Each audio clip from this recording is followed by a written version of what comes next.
નમસ્કાર, આપ જોઈ રહ્યા છો નેશન પ્લસ ન્યૂઝ. હું છું આપની સાથે હેતલ ભગત. વડોદરા શહેરના ભાજપ કાર્યાલય ખાતે ભાજપના 46મા સ્થાપના દિન નિમિત્તે પ્રદર્શની યોજાઈ હતી, જેમાં માંજલપુરના ધારાસભ્ય યોગેશ પટેલે માંજલપુર વિધાનસભાને અન્યાય થયો હોવાનો બળાપો ઠાલવ્યો હતો. વડોદરામાં હાલ વિધાનસભા દીઠ ભાજપ દ્વારા સક્રિય સદસ્ય સંમેલનોનું આયોજન કરવામાં આવી રહ્યું છે. તાજેતરમાં માંજલપુર વિધાનસભા મત વિસ્તારમાં આ સંમેલન યોજાયું હતું, જેમાં સિનિયર ધારાસભ્ય યોગેશ પટેલનું હસતા મોઢે દુઃખ છલકાયું છે.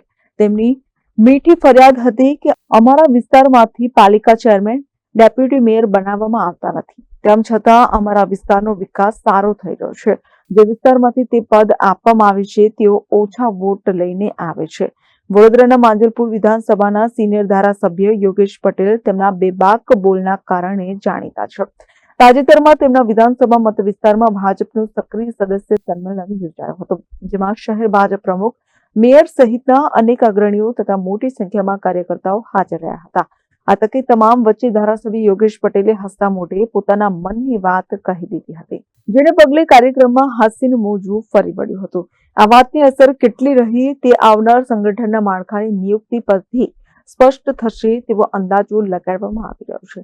આ ઘટનાનો વિડીયો સોશિયલ મીડિયા મારફતે સપાટી પર આવવા પામ્યો છે. યોગેશ પટેલે જણાવ્યું છે કે સાહેબ, અમને એક અન્યાય તે થાય છે કે અમને એક મેયર, નિલેશ રાઠોડ આપ્યો હતો, તે પછી તે 6 મહિના માટે હતો. પૂર્વ, ઉત્તર અને દક્ષિણ વિસ્તારમાંથી મેયર બહુ આવ્યા છે, એટલે પછી અમારો વિકાસ બધા કરતા વધારે થાય છે. અમારો કોઈ માણસ અંદર હોય તો આનાથી વધારે વિકાસ થાય. તમે તો માંજલપુરના છો, અમારે એક મહામંત્રી પણ આપો, કારણ કે કાયમ આપતા આવ્યા છો. પ્રમુખ આપ્યા એટલે મહામંત્રી નહીં આપે એવું ના થાય, એટલે અમારું કામ ઝડપથી થાય. અત્યાર સુધી મહામંત્રી જ આપ્યા છે, બીજું કશું નથી આપ્યું. સ્ટેન્ડિંગ ચેરમેન, ડેપ્યુટી મેયર આપ્યા નથી. બધું એ બાજુના લોકો જ લઈ જાય છે અને પાછા વોટ ઓછા લાવે છે. અમારે ત્યાં કશું નથી, પણ વોટ વધારે લાવે છે, એટલે આટલું ધ્યાન રાખજો. માંજલપુરના ધારાસભ્ય યોગેશ પટેલે પોતાની વેદના ઠાલવી છે. સાહેબ, અમને એક અન્યાય એ થાય છે કે આજ લગીને અમને કોઈ મેયર નિલેશ આપેલો તો 6 મહિના બાદ, એટલે પૂર્વ વિસ્તારમાંથી મેયર બહુ આવ્યા, ઉત્તરમાંથી બહુ આવ્યા, દક્ષિણમાંથી બહુ આવ્યા, એટલે પછી તોય અમારો વિકાસ વધારે થાય છે બધા કરતા. પણ જો અમારો કોઈ એક માણસ અંદર હોય ને તો આનાથી બી વધારે થાય ને. એ તમે તો માંજલપુરના જ છો, પણ તમે આપ્યા ખરા, પણ અમારે એક મહામંત્રી બી આપો. કારણ કે કાયમ આપતા આવ્યા છે. કારણ કે પછી એવું હોય કે પ્રમુખ આપે એટલે મહામંત્રી નહીં આપીએ, એવું ના થાય, બરાબર ને? એટલે મારું કામ ઝડપથી થાય. ના, અત્યાર લગીને મહામંત્રી જ આપ્યા છે, બીજું કઈ નથી આપ્યું. સ્ટેન્ડિંગ ચેરમેન નહીં, ડેપ્યુટી, કારણ કે બધું એ બાજુના લોકો લઈ જાય ને વોટ ઓછા લાવે છે પાછા. અમારે તો કશું નથી તો વોટ વધારે, એટલે આટલું ધ્યાન રાખજો. એવું નારાજગી નહીં ભાઈ, માગણી તો હોય ને.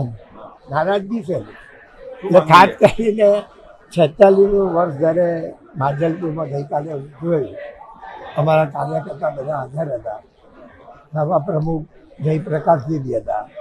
ત્યારે મેં એક વાત એ કરી કે પંચાયતથી મહાનગરપાલિકા છે ભાજપમાં છે, એમાં હંમેશા પૂર્વ દિશામાંથી કે પશ્ચિમ કે ઉત્તર દિશામાંથી મેયર કે સ્ટેન્ડિંગ ચેરમેન આવે છે. અમારા વિસ્તારને કદાપી મેયર નથી આપતા કે સ્ટેન્ડિંગ ચેરમેન. છતાં પણ તમે માંજલપુર વિસ્તાર જુઓ, વડોદરા શહેરના એક નાગરિક કહેશે કે સારામાં સારો વિસ્તાર માંજલપુર. અમારી મારી માગણી એ જ છે કે જો એકાદ વાર તમે અમારા મેયર આપો કે સ્ટેન્ડિંગ ચેરમેન આપો તો આનાથી સારા માંજલપુર બની શકે અને 4 લાગે એવું અમે કરી શકીએ. કેમેરામેન નવનીત પરવીન સાથે Satyam Navajkar, Nation Plus News, Vadodara. સમાચારોના સતત અપડેટ મેળવવા માટે અમારી નેશન પ્લસ ન્યૂઝની યુટ્યુબ ચેનલને સબસ્ક્રાઇબ કરો, બેલ આઇકન દબાવો અને જોડાયેલા રહો ફેસબુક, ઇન્સ્ટાગ્રામ અને ટ્વિટર પર.